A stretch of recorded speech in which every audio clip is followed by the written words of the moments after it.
Okay, I think we'll get started here. My role is very brief today. First, I would just like to begin by welcoming all of you for this really great day. I flew all the way across the country this morning, so I started in Savannah, Georgia, just to be here for the party, Chauncey. And it's a great privilege for me to honor and join all of you in honoring Chauncey on his 95th birthday, which my understanding was Saturday, right? Yes. Okay, very good. So this is a very unusual birthday party in that we're going to have a little Q&A session here. So my job's to turn it over to Chauncey, but I would like to just read one thing here. We had an EPRI board meeting last week in Atlanta, and one of our first items was a resolution that the board of directors passed at the meeting on April 12th. And let me just read this to you, Chauncey. It says, resolve that the board of directors of the Electric Power Research Institute hereby expresses its congratulations and appreciation to its founder and president emeritus, Chauncey Starr, on the occasion of his 95th birthday and for his years of commitment, service, and leadership provided to the Institute and the industry. So, Chauncey, the board was just thrilled by the fact that you were going to do a little Q&A. I know they'd all like to be here, but they couldn't all make it. But at least on behalf of all the board, I wanted you to know that. Right, thank you very much. So with that, I want to shut up here and get to the star of the show. No pun intended. So, Chauncey, I'm going to turn it over to you. Okay. Well, I have a few very short remarks to make before we turn this over to questions. In general, birthdays are supposed to be a joyous occasion where old friends talk about past activities, and they're always very informal, and they're all supposed to have a positive tone to them. And the idea of this being a question and answer session wasn't mine, but I'll give it a try. Yeah. I might start off by saying everybody looks so young. Even the old-timers who are retired all look young to me. But maybe because it'll give me a fresh opportunity to talk to young people on a question and answer basis, it may stimulate my brain neurons. I understand they're exercisable. First, I'll give you a thumbnail sketch for those of you who really don't know me well. To most of the people here, many of whom are, for me, fresh employees that don't know me, I'm just a gray beard who moves around with a four-wheel walker. And, it's like the ghost in the closet that comes out once in a while. The fact that this is my 95th birthday, I would have preferred having this celebration on my 100th. But I think I'm getting a signal from my doctors and from my friends, see? So I better accept what it is. There's a classic comment when you get to this age. If I knew I'd live this long, I'd have taken better care of myself. At this point, it's too late for me to go back and take better care of myself. But I'm now depending on the magic of the doctors, and I won't go into the medical profession, makes power engineering look simple. But I'd like to introduce my wife, Doris, who is here. You'll recognize her. You'll recognize her by her youthful appearance. She's 90, and her very, very cheerful approach to things. We've only been married 69 years. It seems like yesterday. And then my daughter Ariel, who is sort of a tender, loving care person for both of us, and my son-in-law Bruce, who carries on the engineering tradition at Stanford. I have a son, Ross, who's an economist, but he's in a sabbatical in Italy teaching at some Italian university for a while. He has been my tutor on economics. Many years of backpacking in the Sierras. On the way up and the way down, he instructed me on the sophistication behind very simple questions. Questions are very easy to ask. The answers very tricky. Now, after 20 years in nuclear power, right at the end of World War II, and 6 years as chairman of UCLA Engineering School, I became the founding president of EPRI, and then it's emeritus. Emeritus, incidentally, is academic language for being a has-been. It's pretty descriptive. EPRI was an enjoyable managerial venture for me. I had a very, very nice series of sabbaticals planned out to write a book, and I canceled it because the utility industry was willing to take a high risk for political reasons with someone like myself. And I thought it would be a real venture. And it was. I thought that after 5 or 10 years, younger people would take over. And here I am still sort of needling everybody around the place. Now, professionally, I have devoted over 60 years on studying almost all the issues of electric power. Nuclear power, risk analysis, global climate change, reliability, economic costs, nuclear weapons, threats, related topics. I'm fascinated by each one of these challenges. And I follow their history. I've published in each of them. And I'm easily seduced by a new technical problem. It just takes a few minutes and I'm ready to dive in. It's been fun. In a meeting like this, I can't tutor everybody in a place. So I have a very simple philosophic guide for my inside EPRI advice, one I don't advertise outside. I'll put it in quotes. Disregard all organization charts. Now Steve Specker sitting in front of me, and I'm not going to go further on that one. Charts are what the executives always encourage you to think out of. They go around telling you, we want you to think out of the box. Of course, if you have the vision to do that, you're immediately considered undisciplined and a difficult member to keep in the organization because you don't want to do what you're told to do. The countering incentive for a place like EPRI is that it needs to have a creative flow continuously to fulfill its mission. And the mission of EPRI is a thing that hasn't changed. It gets lost sight of in the daily activity. The mission is to lead the industry and the country into the most effective way of using energy for all its activities. I can go on for hours about the mission, but it's a straight one, and it's EPRI mustn't lose that. It comes and goes with the boards of directors we have and the different attitudes of people, but the one thing the EPRI staff needs to have is a few shared objectives for the whole organization and shared values for the whole organization. I'm a firm believer that everybody on a team knows what everybody else on a team is supposed to be doing. That's a very, very difficult objective to meet in a managerial sense.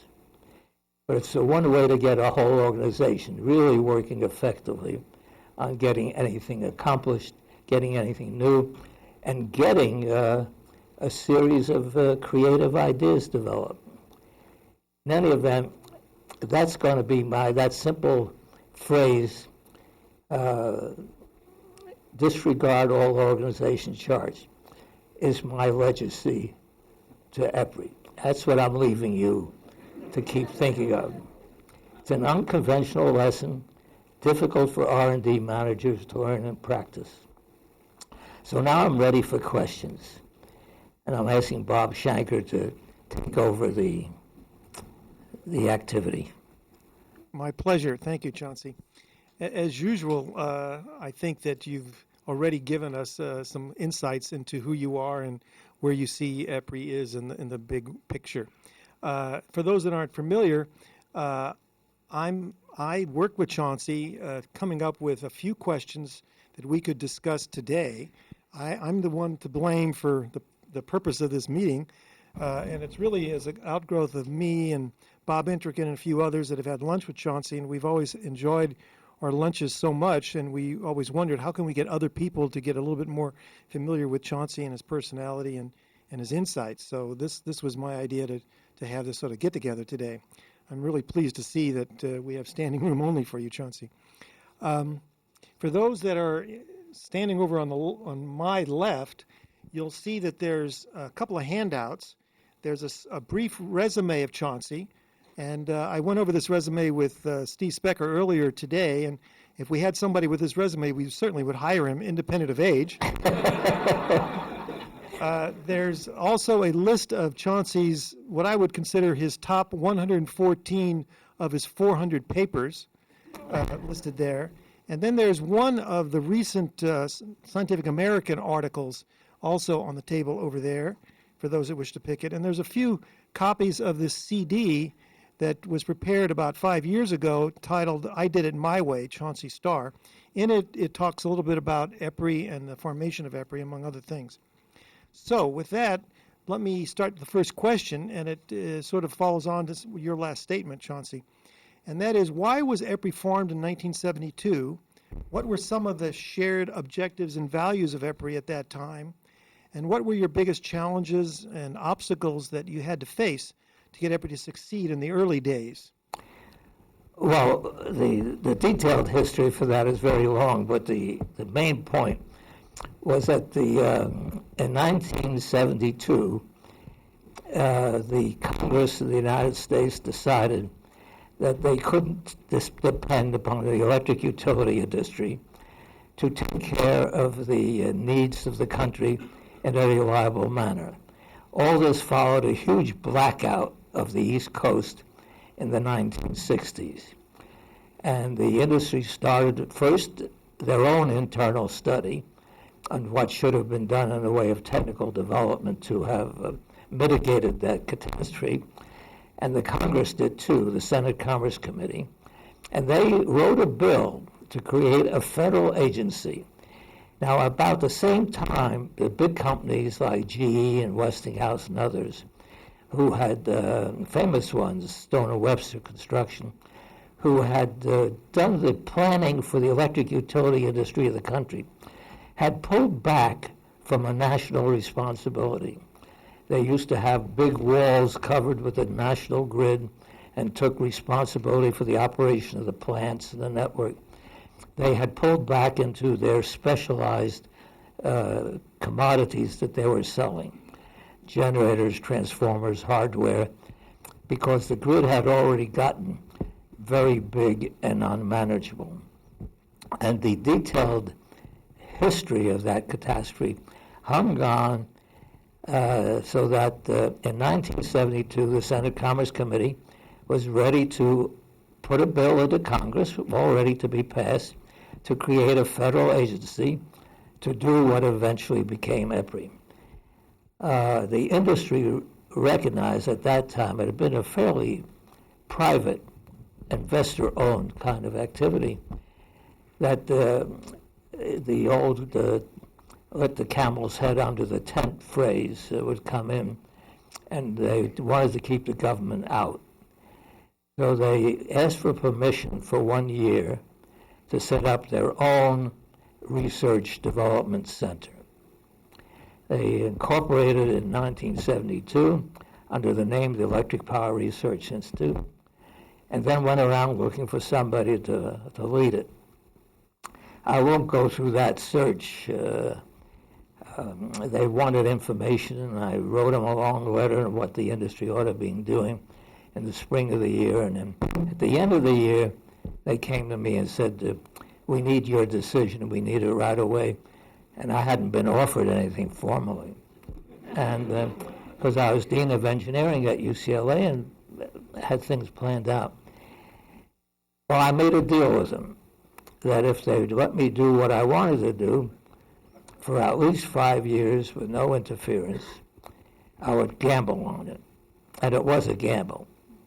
I knew the industry very well from my work in the nuclear power area. I knew who the sharp guys were and the ones who were not so sharp, and who were easy to get along with and some who weren't. It's a mix, like any big industry. But for 5 years, I had a ball. And to tell you the tone, in the middle of all this, I reported during the year a couple of times to the board of directors what I was doing. But at one board meeting, they directed me to do something. And I said to them, well, it's very interesting. You can pass it if you want to, put it on the record. But I won't do that. I will absolutely refuse to follow those directions. They didn't pass it, and it never came up again. So that was the origin of this little tape that they talk about. But that's the industry was really in a very tight political situation. Incidentally, the Congress accepted the proposal that I do this at the very first legal meeting of the Senate Commerce Committee, partly because of the reputation I already had in the nuclear business, and they decided that they would withhold putting the bill in. And so that was the end of the congressional action. That's how the industry got started. Okay, thank you very much. Next question, and it's a follow-on to the first one. What do you think the future vision is of the electric utility industry, and what is EPRI's role in that vision over the next, let's say, 30 years or so? Lights go out. Somebody just... Perfect timing. Chauncey, do you have your hand on a button or something? No. That's excellent timing. Yes. That's maybe the principal function of the electric utility industry, is to keep the lights on. The EPRI's role is a very peculiar one because the industry is very peculiar. For one thing, there is no centralized planning in the electric utility industry. There are a bunch of independent, very heavily financed operations with certain commonalities of equipment, but really differs from every one of the utilities to every other one. They have different methods of making decisions. They're supposed to be regulated by public utility commissions, which are really political institutions supposedly representing the public, but like all political institutions are vary in quality and content. And so they are a fairly difficult group to get working together on anything. Now, what's their common problem? The common problem is that everything the industry works with, is a big capital asset running into the tens of billions of dollars, and it takes 20 to 30 years for that asset to return any benefit to the utility that makes the investment. So the long time scale for payout and the huge magnitude of each decision is really a difficult one for utility executives to follow. There is no real guidance. They differ all over the map. Like any other buyer, they're susceptible to every kind of political and public pressure. what the industry needs is some organization that lays out the reality of a foreseeable lifetime of long-term investments that are going to last 20, 30 years. And if you talk about nuclear plants, you talk about 60 years and 80 years. And that's the decision that we're asking the executives to make today. Well, they need solid guidance. There are a lot of people pushing in every direction. And there are a lot of political directions that people want the energy industry go into there. I won't go into the political sociology of this, but there are inherently people who believe all energy systems ought to be government-owned, government operated, or government regulated. There are people who are arguing for private sector investments. The money side of this is very complex. On the other hand, they have a guaranteed market. The public is now living more and more with electricity. Let me take a moment on this. When I first started EPRI, one of the outstanding objectives of the whole industry was to electrify the United States, increase the amount of activities that were run with electricity. We've been inordinately successful. And now that objective is really turned to a different one. Now that we've got everybody tied into electricity, now we have to keep the lights on. And you have to keep the lights on 20 and 30 and 40 years from now. And that's pretty tricky. I won't go into all the factors. Many of you work in different areas. You understand all this. So that's the main objective. Now, informed risk analysis for the utility industry on the decisions they're making today as to how these decisions are likely to come out over the long term, what to do to adjust them if society adjusts. The world is shaping under our feet while we're building stuff that was decided on decades ago. And you've got to be able to adjust accordingly. Our best example is the whole communication business. I'm not going to go into the history of computers, but I can tell you in the 1970s, they weren't like they are now. And so all the things we run with and work with are now changed. So how do you keep up with this? Well, there are ways of doing this. It requires very careful insight and a very careful planning on what you do in research and development. I won't go into the lecture on that one. It's a separate story. But that is really our objective. Okay, thank you very much, Chauncey. Okay, the third question. What are your observations with regard to the interactions of politics and science? That's a very open-ended question. You may want to touch on a few topics where those two areas converged or didn't converge. You really have to go into the depth of the history of political science and the history of the United States to even get a foothold on that question. One of the reasons being that we have I don't quite know how to call it, a pseudo-democracy. The public never talks directly to the people who run the government, but they talk in groups to politicians in states and federal governments who presumably have the influence to determine how government policies are run. They're a fine bunch of people. If you talk with them, they have certain personal convictions, but they're a good politician is pretty intelligent, but he's informed only on how to stay in office. Well, you joke, but that's their job, because if they're out of office, they have no influence whatsoever.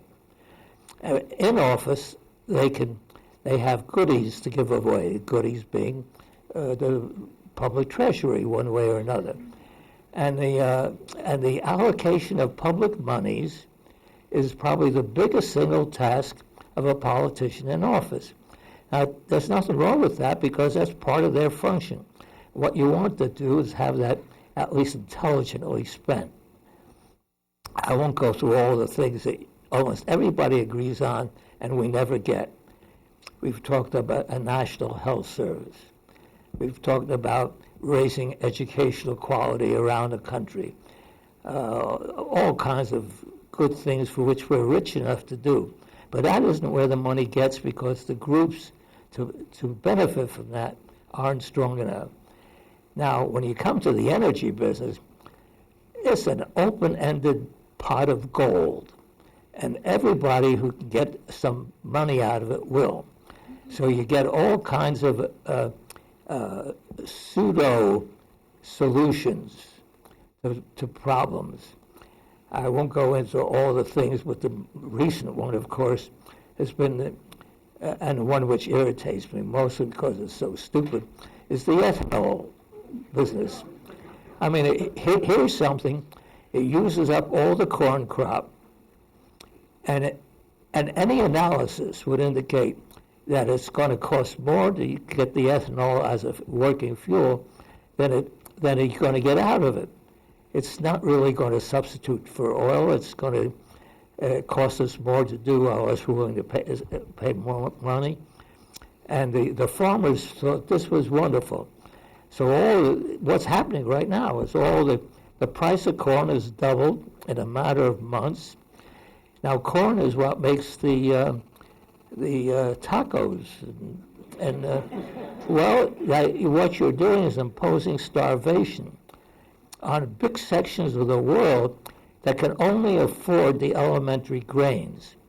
So as a result of the ethanol thing, we are not only making no real impact on the use of real natural fuels, but we're also impoverishing the subsistence countries around the world. So in terms of helping the world by reducing something called global climate problems, you're certainly not going to do this. It's not economic. But all over the country, people, including utilities, are building ethanol plants, and it's bound to be a catastrophe because it's already started to be one. Now, you look around at who's getting the benefit out of this, and you'll find that there are isolated pockets of public groups who are getting a financial benefit. And I don't want to make ethanol out to be so extreme that it's an example, but educating the public is really beyond, I think, anything that EPRI can do. But educating the people who do educate the public, I think that is something EPRI can do. Okay, thank you very much. We're actually a little ahead of time per my original schedule, so we can spend a little bit more time on the next question. And this is one of my favorites, actually. Over the years, you have met, dined, and worked with many key technical and scientific people who have left their mark on society. Also, over the years, you have brought many of these key people into EPRI to participate in various meetings and project activities. What are some of the observations and lessons learned you have obtained from these people? And you may want to start with people you met in the Manhattan Project or other areas. Well, the World War II was an eye-opener for me. I was what you'd call a research scientist in those days, a postdoc at Harvard, a postdoc at MIT. I was on the MIT assistant professor growth list that goes on forever. But in those days there wasn't much money in science. There weren't many scientists, and I published a lot because I did a lot. When the war broke out, or before the war broke out, Franklin Roosevelt decided to help the British. The British merchant marine was being sunk by German mines And because I had published some material that appealed to some of the people in the Bureau of Ships, I was brought into the war effort in 1939 to set up a group to find ways to countermine or to clean up these mines that were sinking the British merchants. You may remember that, most of you are too young to remember, that Franklin Roosevelt actually leased the U.S. Navy to the British. That was his way of getting us in without getting us in legally. And anyway, I set up a group in Washington, D.C. I won't go through the history of all that. And in a matter of months, I had found out what was happening. It had to do with the fact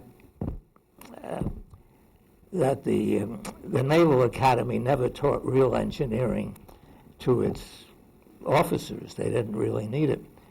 And they really didn't understand what was happening to when these mines go off and so forth. And if you look at the pictures of the old battleships, they have these enormous, big, heavy steel noses that were supposed to take the mine explosions. And of course, they just didn't understand. Anyway, fortunately, I understood hydrodynamics. It took me just a few months to build up a group.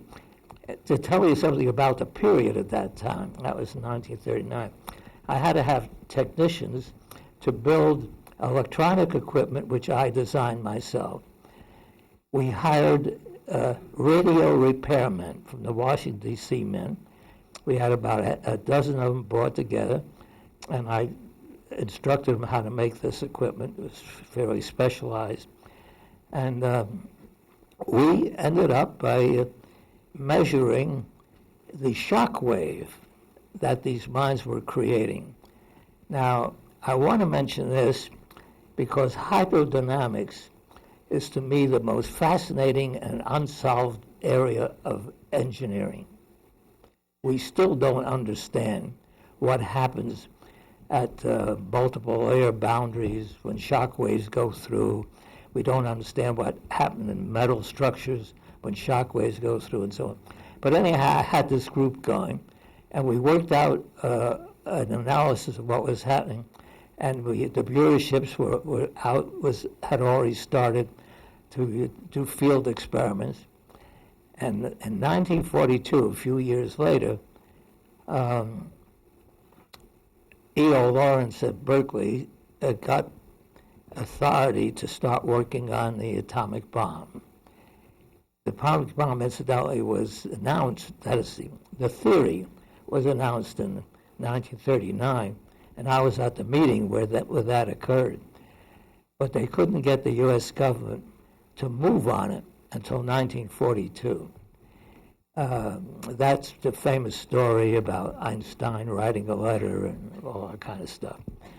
And E.O. Lawrence at Berkeley had the one idea of how to separate uranium-235. And he was recruiting. And I mentioned before, the number of physicists in the country were fairly limited. And I was well known at that point. And so I was recruited for that. Well, now let me give you the punchline. This group at Berkeley, under Lawrence, were made up of Nobel Prize winners. Robert Oppenheimer was a famous one, but many other very great guys who had gotten or already gotten the Nobel Prizes. And they knew how to split the atom. They didn't know what to do with the pieces once they were split. Well, it's a joke. But I have to tell you, I was one of the few engineers who came in who understood enough engineering to know how to put the equipment together. And of course, that pulled me right into the mix of the plant that I was put in charge of, of the production plant in Oak Ridge. We produced the first batch of separated uranium-235, and then I went into the nuclear plant design when it looked as though we essentially won the war. And I moved to the part of Oak Ridge that was working on the Hanford reactors, which was the alternative to make plutonium for weapons. And I learned all about it. It took me about 2 months, and I had the whole design knowledge that exists in Oak Ridge on design of nuclear reactors. So that's how I got in the nuclear reactor business. But the key point was in the process, I got acquainted with all the famous scientists and Nobel Prize winners, and all through the Atomic Energy Commission's activities for 20 years in Washington. These were personal friends. And I used to appear before the committees, and I had learned that as an engineer, if you knew how to put the pieces together to make them work, you're one ahead of the scientist. But he gets stuck. He'll tell you the theory, but he can't make it work.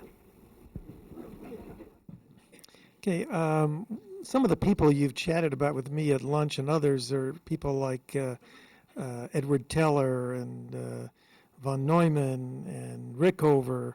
You even told me once you knew Norbert Wiener. Yeah. Do you want to say any comments about some of those people? Well, Norbert Wiener is the famous guy who came out with cybernetics. That was a long time ago. That was when I was a postdoc at Harvard.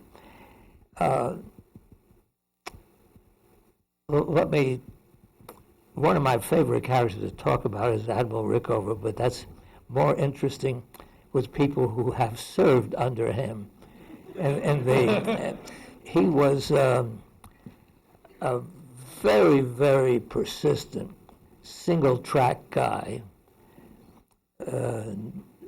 Not really a sharp engineer, but a good manager. He has a long history, and I won't go through the history. But after I had been working on the space nuclear power for a while for the Atomic Energy Commission, he came to me and wanted me to shift my allegiance from the civilian branch of the Atomic Energy Commission to the naval branch. And his argument was, look, Chauncey, you never have to worry about a budget. You'll have all the money you want.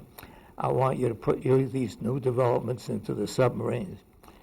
And I by that time, I'd known him for about 4 or 5 years of meetings and stuff of that sort. And I said, no, Admiral, I don't think I would want to do that. He said, why not? I looked at him and said, I don't like to take orders. He understood immediately, incidentally. And that was the night he came to my house for dinner. Then I took him to the airport and so forth.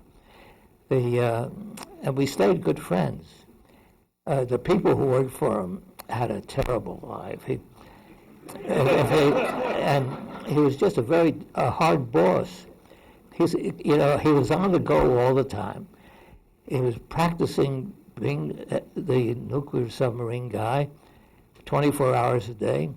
If he happened to go cross country, in those days there were no nonstops, and he had to change planes 2 o'clock in the morning, then he'd want the local guy who was working on the nuclear ships to come see him.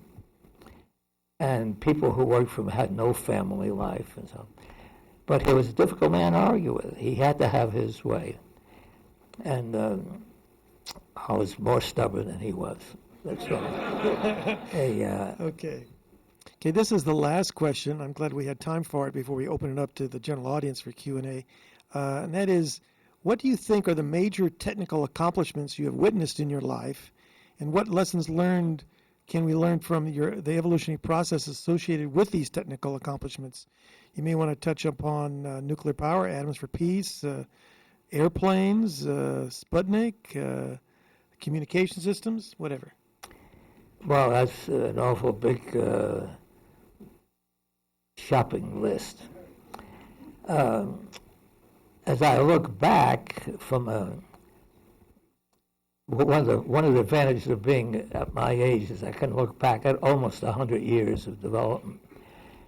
I say the biggest single development that I'm aware of was was electrifying the United States. I think that was a tremendous engineering accomplishment.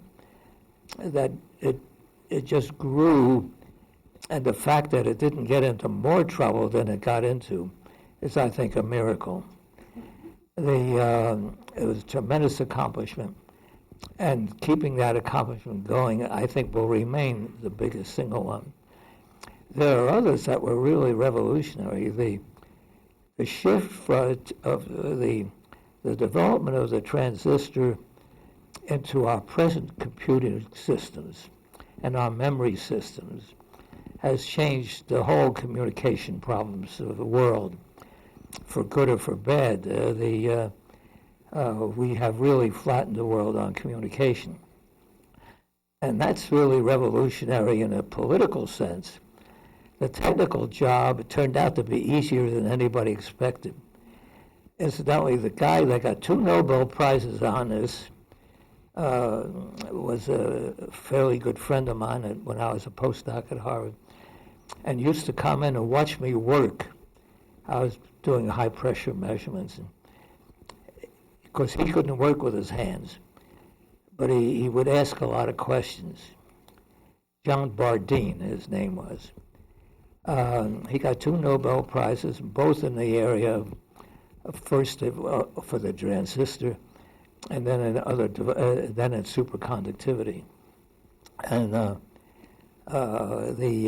but I think the communication revolution is, I think, as big a revolution as the development of electricity for ordinary use. Would you comment on the formations of the Atoms for Peace program? Well, that was an amazing. We don't have at EPRI a political science department, but we could use a few consultants who might brush up the history for us. But the Atoms for Peace program was an amazing act of international generosity. Let me put that. I was intimately connected with it, and incidentally, I wasn't enthused about it, but I was a major actor in it. When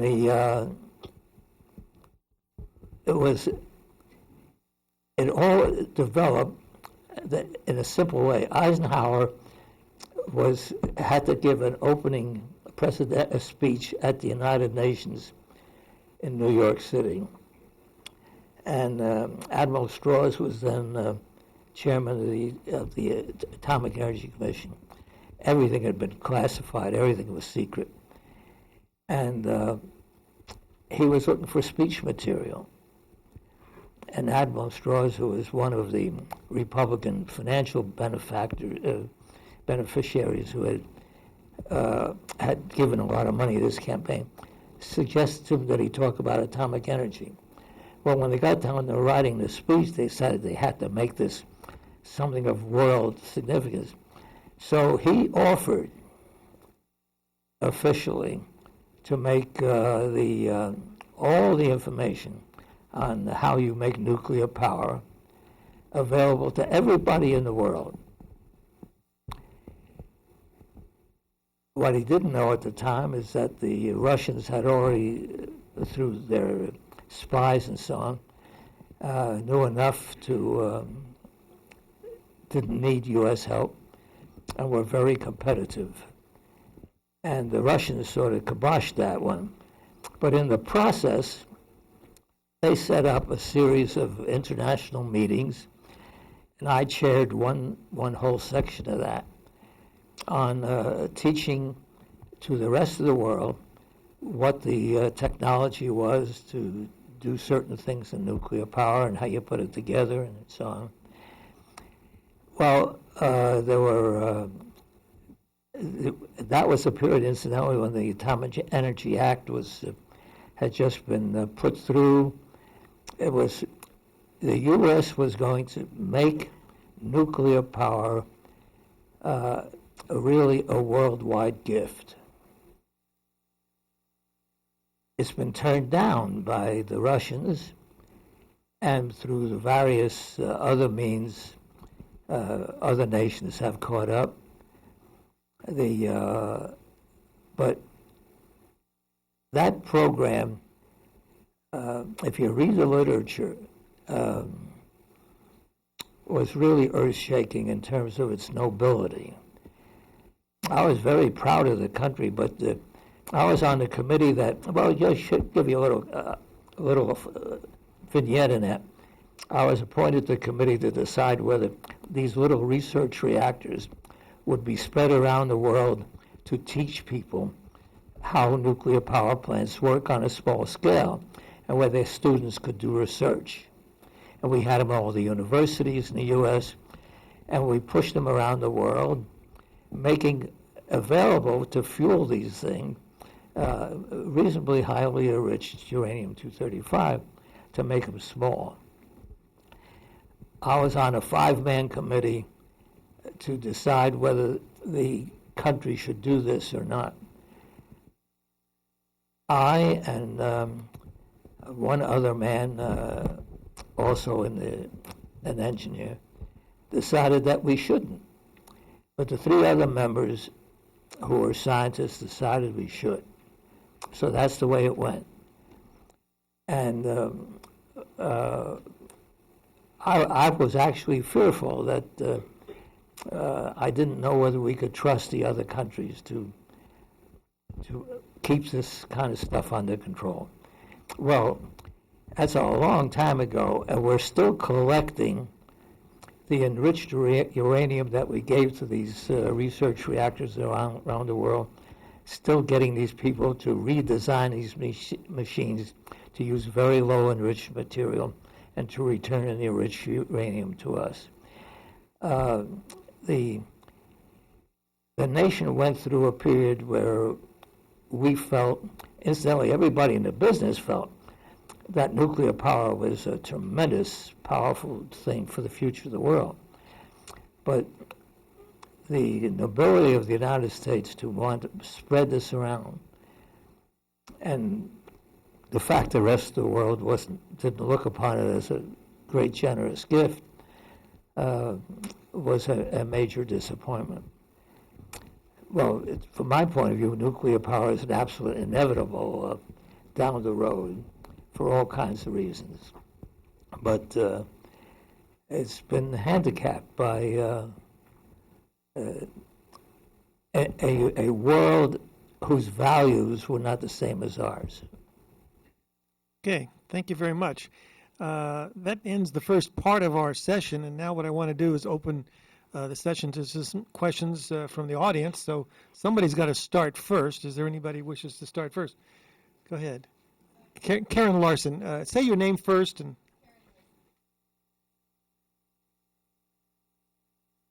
Hello. Oh, part of electric transportation who doesn't believe in ethanol either. But my question for you, I had lunch with you about a year ago, and I said, what are you working on? And an hour later, I didn't want to go back to my desk because you were just sort of getting into the 4th project. I was just wondering what you're working on right now. so the question is, what are you working on right now? Well, I have 3 projects. I get things done by persuading other people to do the work.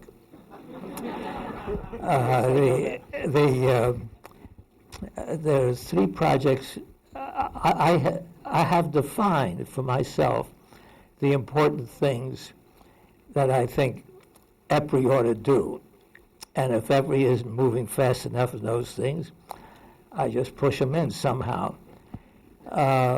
One is, I really believe that we have to prove to the public that radiation below a certain level is a friendly thing rather than unfriendly. In other words, low-level radiation is not only doesn't have any harm, it actually do good. That's called the threshold problem. And what it means is that, like many other things, at high levels, no question the radiation can give cancer and do all kinds of things. But as the level goes down, it switches, and it becomes a system which sets up its own, if you wish, its own inoculation against radiation effects. And then it turns out that very low-level radiations can be used for curative purposes. Well, the difference between the threshold and non-threshold is the public attitude. If you go around, which is now the familiar phrase, all radiation is bad for you, the public doesn't know anything about levels, and its reaction is we don't want nuclear stuff around. And I think until we overcome that the intuitive public response to expanding nuclear power is going to be hard to overcome. Well, there's a lot of scientific and empirical proof that the threshold exists. And the threshold really is the answer to the public that if the radiation levels are kept low, there's no risk whatsoever. Now, the French Academy of Sciences believes this. The French Academy of Medicine believes it. There are other places in the world that believe it. There's a group in this country that believes it. But we haven't been able to get the National Academy in this country to uphold that position. That's a special problem. So that's one of my projects. Another project is superconductivity. One of the wonderful promises of superconductivity is that you can, in principle, put an enormous amount of power over a small wire for a long distance.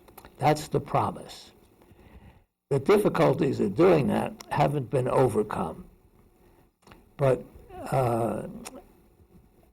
there are people in the country interested in this. So that project is one that we're pushing. It turns out that a high current DC line carrying a lot of power is a brand new form of electrical engineering. I don't know how many of you who've gone through engineering school have studied alternating current engineering, a wonderful field of mathematics and application. Well, you go into high current DC, it's like opening up a whole new field of electrical engineering. And we've got committees now, small ones but effective ones, with small sums coming from EPRI and other places, to see if we can make this work. That's another project.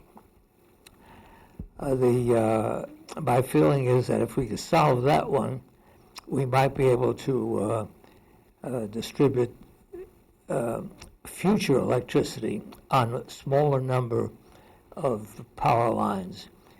You might remember that if you go down about 30 years from now, the country will be using twice as many kilowatt hours per year as it's using now. It's on a steady rise, and it's very unlikely to be stopped. Its values are too high. So we're dealing with a big problem. So that's one of them. I've got another one, which is the concept of storing kilowatt hours. I proposed this at the time I got the National Academy Beakey Award, their National Academy of Engineering Beakey Award. I proposed in that talk that we concentrate on trying to get large storage capacity for kilowatt hours. Just conceive mentally of a storage battery that could carry not only 300 miles of automobile traffic and so on, but enough power to run your house for one day or something of that sort.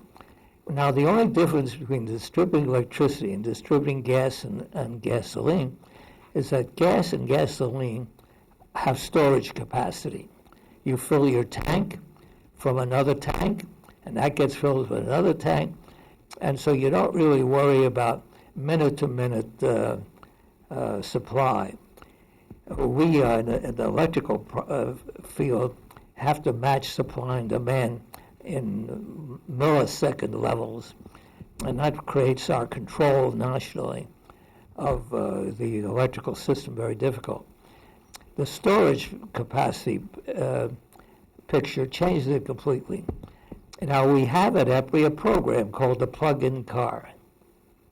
Now, if that plug-in car could be expanded to open up storage as a way of approach, then it changes the whole way you literally manage the electric utility system in the United States.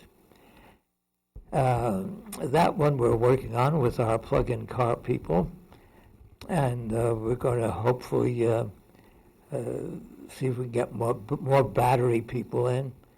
I won't go into why I think it's a feasible thing, but that could revolutionize the industry. So what I'm getting at is I'm looking at the long-range things that could literally alter the structure of the electric utility industry. And what am I pointing at? I'm pointing at the fact that EPRI ought to be doing these so that 20 or 30 years from now, the options open to the industry are options which are tuned to what they need to have at that time, rather than the options that looks good on the books right now. Okay. Thank you. Perfect. Appreciate the question, Karen. Any other questions? Yes, sir. Introduce yourself. I'm Mohammed Bervish. Chauncey, what are the secrets of getting to be 95 besides being married to a good woman? And this is really a serious question. And I'd like you to comment on questions of lifestyle, genetics, intellectual stimulations, or anything you care to. Well, I can't attribute the fact that I lived to 95 to any particular lifestyle. I've done a lot of things wrong. My orthopedic, I have no cartilage left in any of my joints. According to my orthopedist, I shouldn't have jogged. I shouldn't have gone skiing. Well, you can laugh, but these are all activities that pound away the cartilage.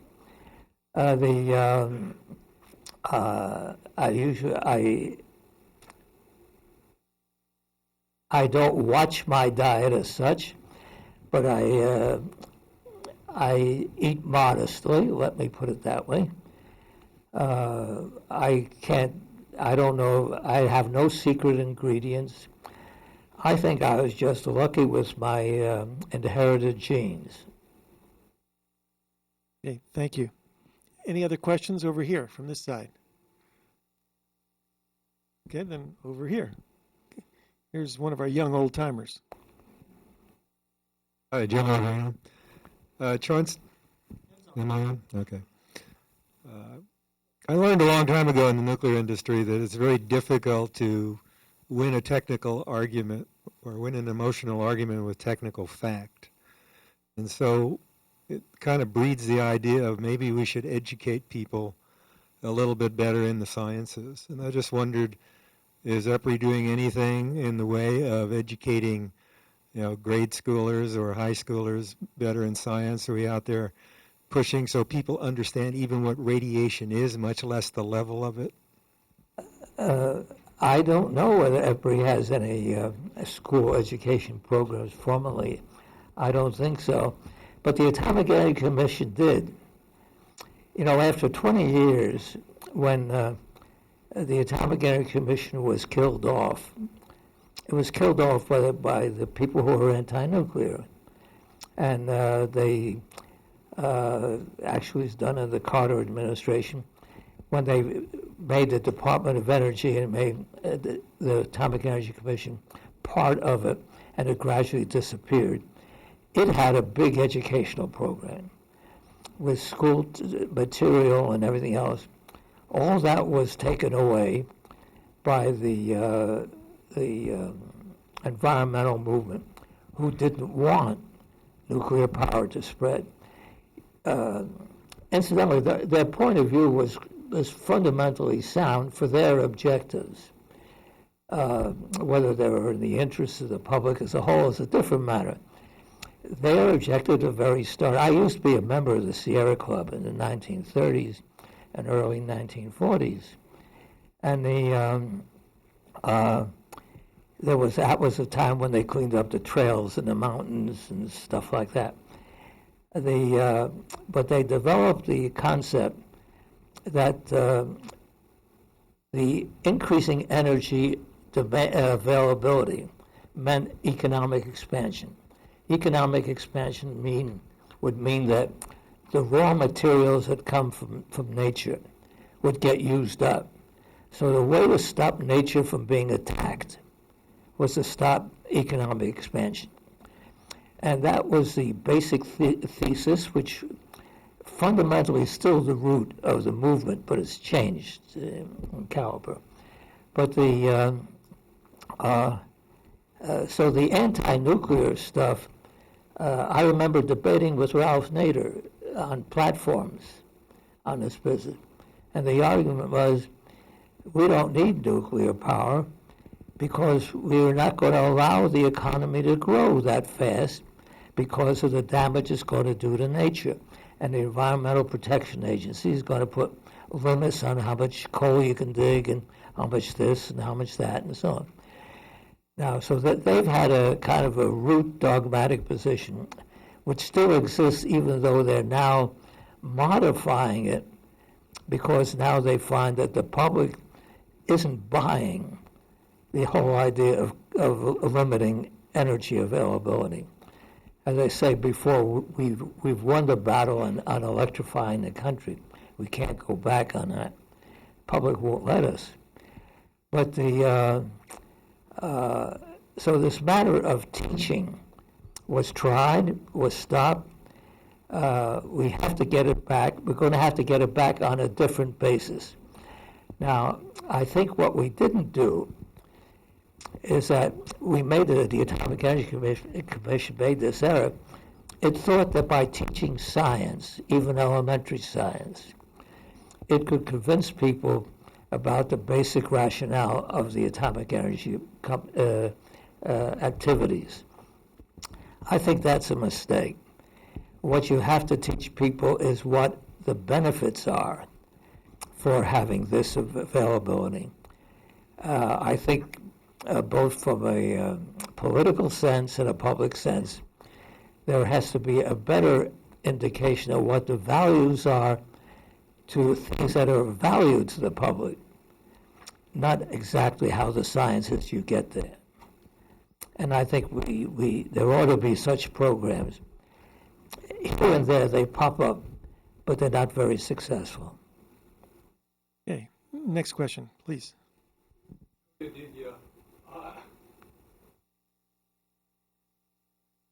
Is really consists of two words: global warming. What is your opinion about global warming? I knew we'd get that topic sooner or later. Well, I have very strong opinions about global warming, but I've been following it ever since it was first written about, well, just way back, even before the 1940s.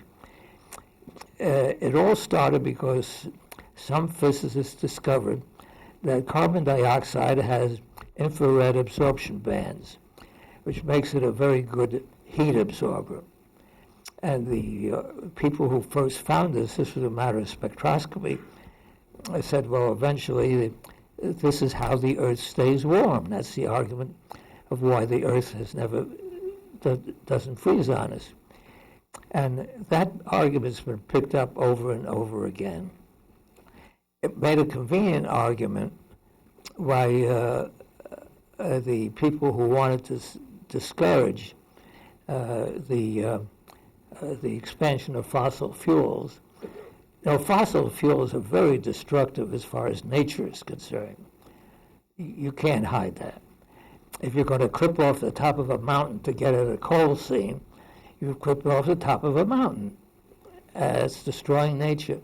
And if you leave the debris in the riverbed, that's really spoiling nature again. So, all these complaints about the fossil fuels damaging the earth are valid.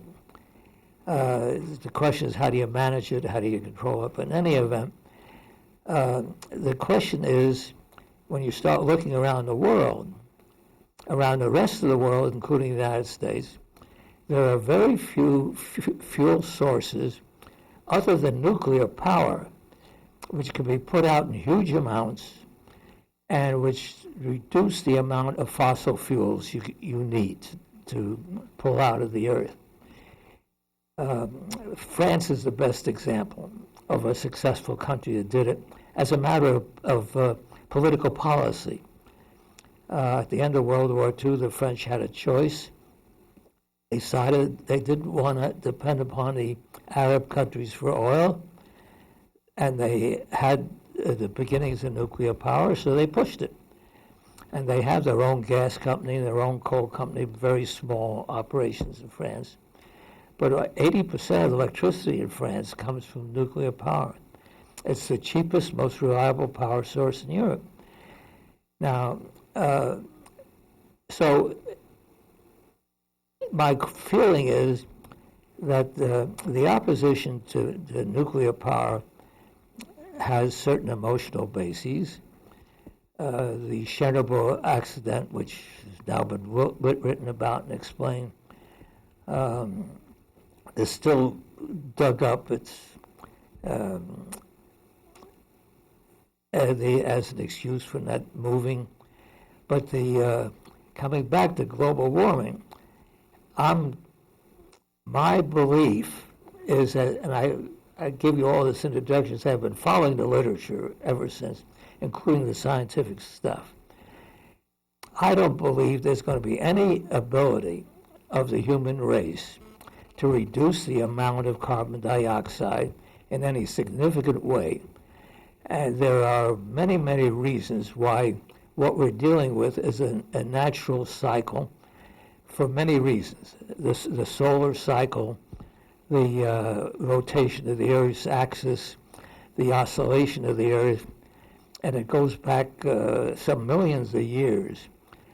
And the ice core data, which shows what's been happening, is now showing that the so-called rise of carbon dioxide in the ice core measurements occurs hundreds to thousands of years after the climate change.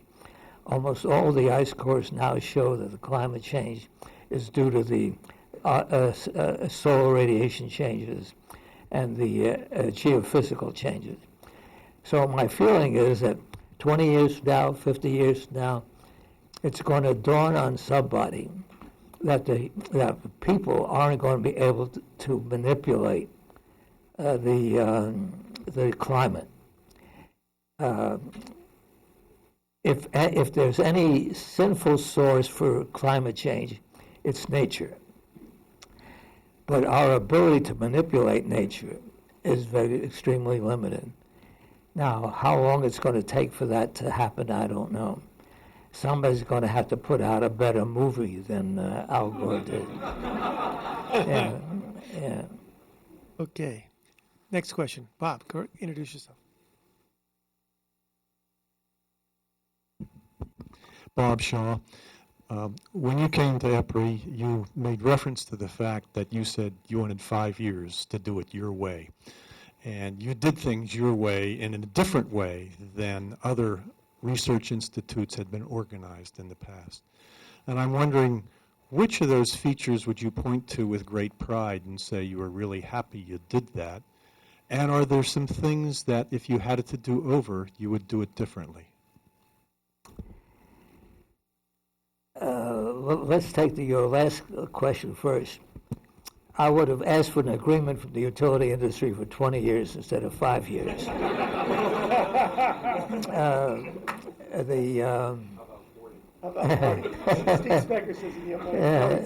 No.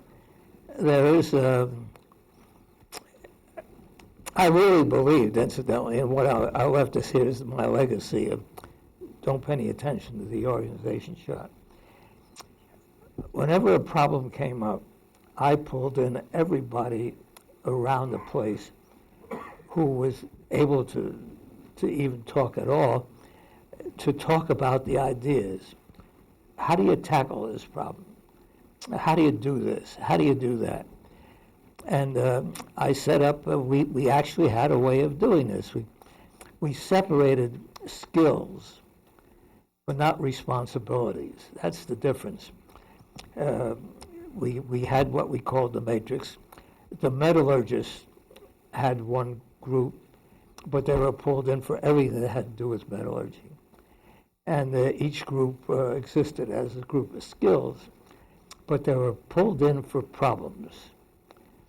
And ideas came from everybody, and when the ideas didn't work out, we dropped them. Nobody got penalized for a negative result. Incidentally, I'll make a side comment. If you're a scientist, you come out with a negative result, you got a paper. You write a paper on it. When you're an engineer and you come out with a negative result, you get fired. But you had to be very careful. You don't want to discourage people with new ideas, because after you work on it a while, it turns out that you can't go that way. You just move them into something else.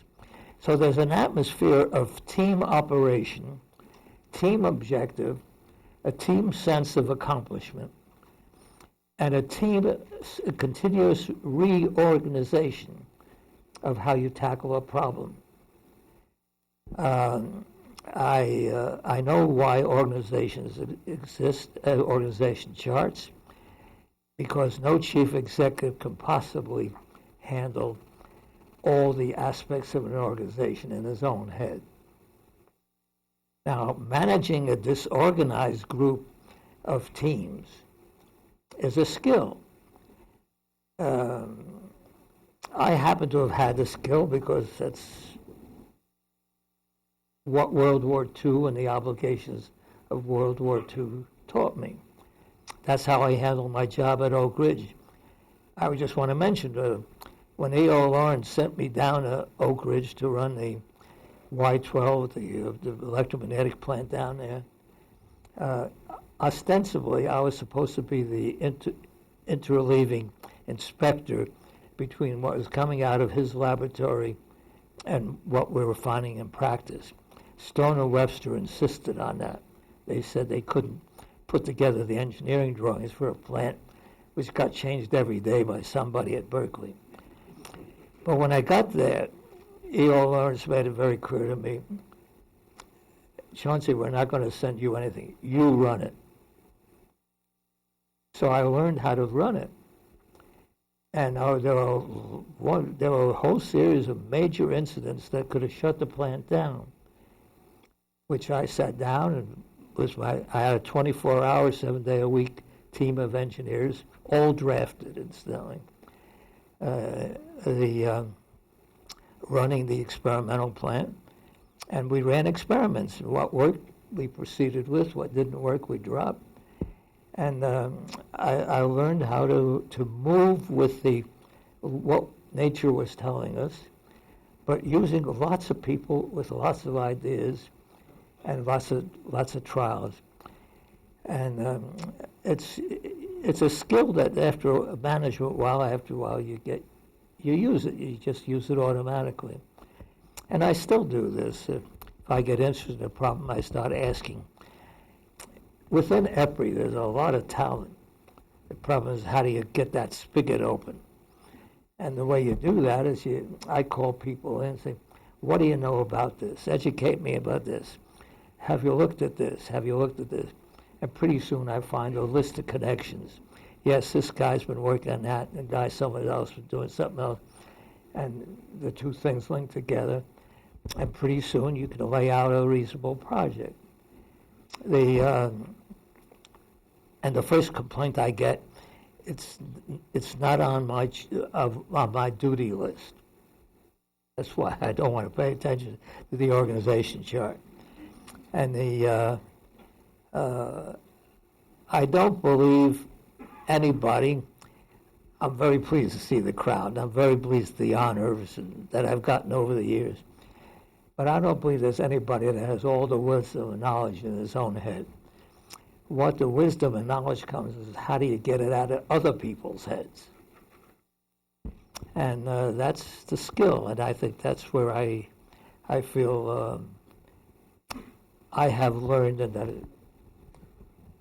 I'm sorry that it didn't last long enough in EPRI.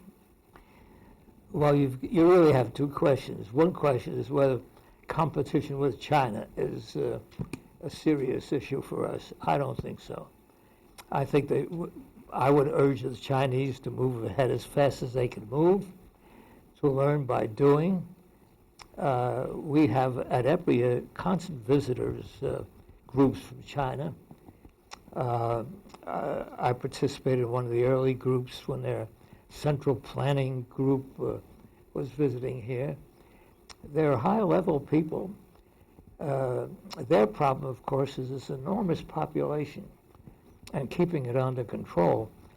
But if you're a hungry guy whose existence day by day is just getting enough food for that day, you don't give a damn about the 30-year picture. He wants food right away.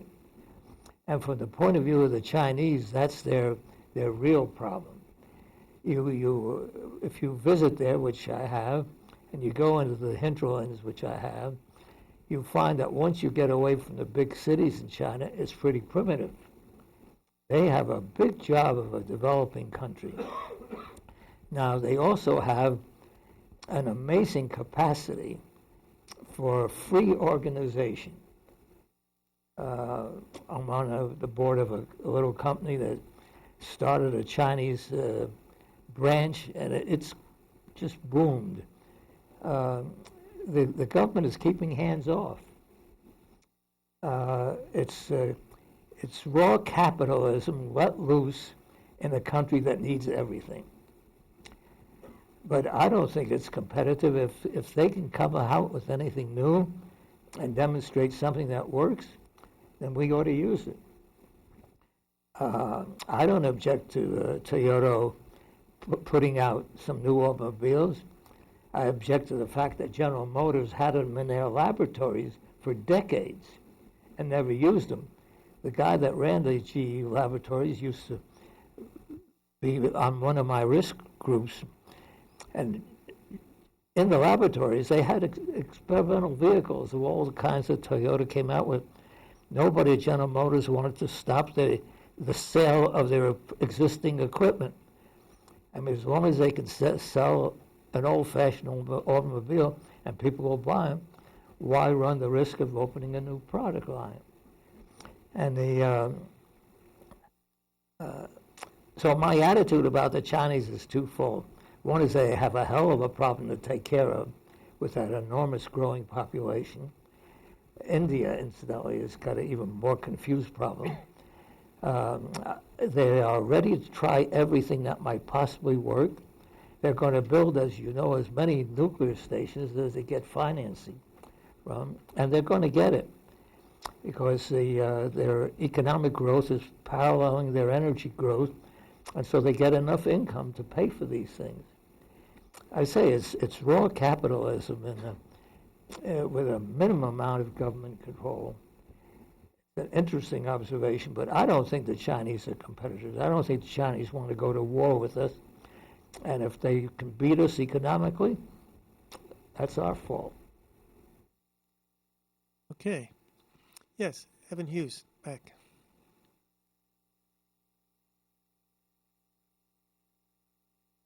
Chauncey, I wanted to get back to a global warming related question. As I was getting into biomass energy, I had a talk with you years ago, probably 1992 or so. You were working on an energy plan, global energy picture in 2060 or something like that.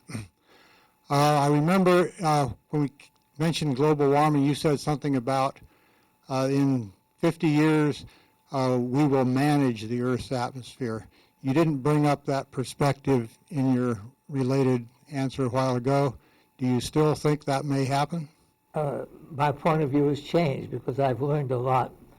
There's been a tremendous amount of climate science that's been developed, And it doesn't make any difference whether it gets used or not for policy making. It's in the literature.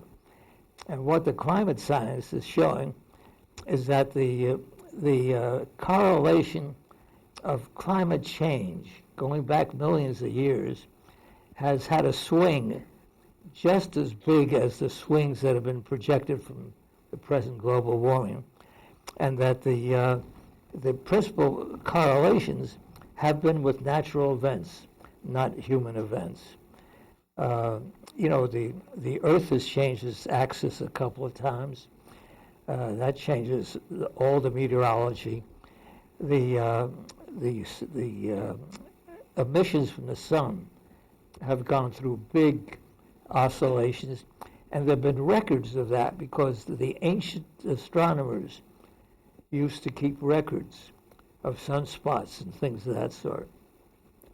And so now the literature is pretty well showing that there's an enormous effect of natural phenomena over which mankind had no control, which gave us climate changes just as big as the climate changes that are being worried about now because of the carbon dioxide. So the answer to your question is I've changed my point of view as the literature comes through. Okay. We have time for one last question. I can't believe an hour and a half has already gone by. Is there any one last question? Oh, certainly. Ed DeMeo, please. Yes. Hello, Chauncey. Ed DeMeo here. Power My favorite engineers. solar man. Yes, I'm being quiet. Actually, wind.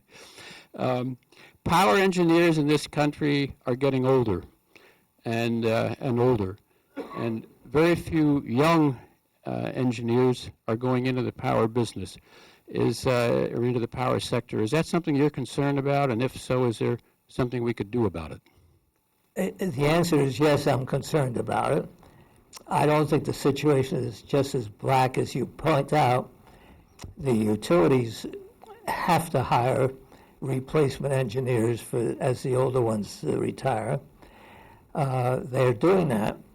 They're paying very good salaries, and properly presented, power engineering can be pretty exciting. Now, I have to tell you a quick story on that one. Right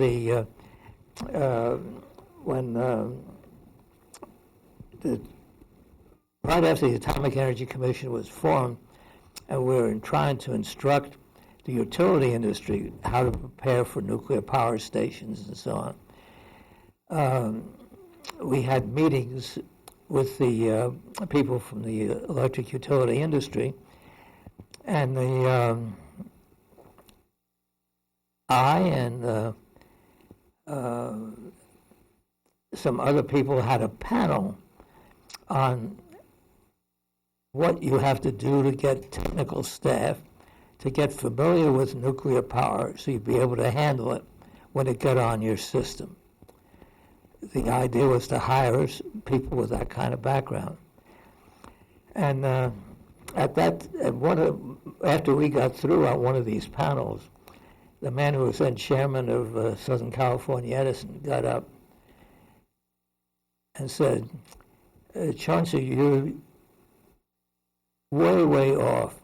We don't hire the top engineers.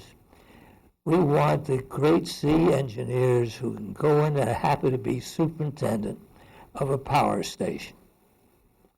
We don't expect to do anything special technically. He just has to keep the plant running. 5 years later, he had a division headed by one of the really good research scientists in the nuclear business, and 5 PhDs, because he learned there were the two power stations that Southern California hasn't had. All of a sudden, there's how do you set up a fuel cycle? You've got to know something about burn-ups. You got to know something about measurements. You have to know something about how you handle equipment. And all of a sudden, they decided they had to have high-class engineers. So I think the problem we have as far as the industry is concerned is to indicate to them why it's in their benefit to get highly trained people. Now, I might tell you that there aren't very many engineering schools that have power engineering as a major. There are a few. They'll have to expand. As a matter of fact, I know they're expanding. But I tried to get Stanford, where I had some personal responsibilities, to take on power engineering, and they decided that it was too big a lump for them to swallow. They'd keep out of it, and they would stick to the communication systems, which is their strength. But you're right about the problem, and the industry's going to have to do it, and they're going to have to do it in an organized way and pay for it. Thank you for putting up with me and allowing me to bring you in front of everybody on your birthday. Well, Thank you very much. Fine. Happy to be.